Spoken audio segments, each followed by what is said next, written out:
UP police पर बड़ा आरोप लगा। मामला बड़े अधिकारियों तक पहुंचा तो कार्रवाई भी बड़ी ही हुई है। आगरा के गदीशपुरा इलाके में करोड़ों रुपए की जमीन पर कब्जा दिलाने के लिए पुलिस ने दो भाइयों के परिवार को झूठे मुकदमों में फंसाकर जेल भेज दिया।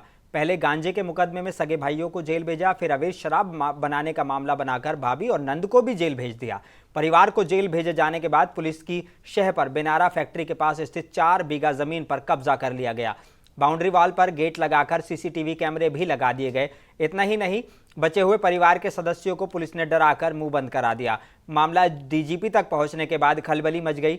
2 महीने के बाद अब तत्कालीन एसओ जगदीशपुरा जितेंद्र कुमार, वर्तमान एसओ एम गेट और उनके साथ इस खेल में शामिल 3 पुलिसकर्मियों को निलंबित कर दिया गया है। मामले में संलिप्त आबकारी विभाग के अधिकारियों के खिलाफ विभाग को रिपोर्ट दी गई है।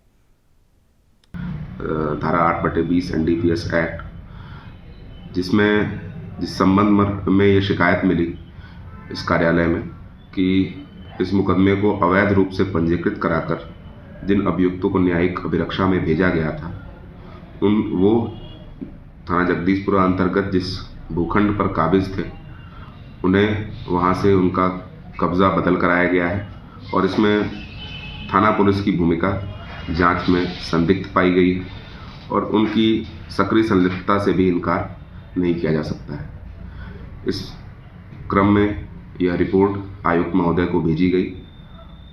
इस पूरे प्रकरण में आयुक्त महोदय के द्वारा तत्कालीन थाना प्रभारी एवं अन्य 3 पुलिसकर्मियों को निलंबित कर दिया गया है एवं इनके विरुद्ध प्रारंभिक जांच एसीपी हरिपर्वत को आवंटित कर दी गई है। जांच के आधार पर जो भी जांच में निकल के आएगा, उसके आधार पर आवश्यक कार्रवाई की जाएगी।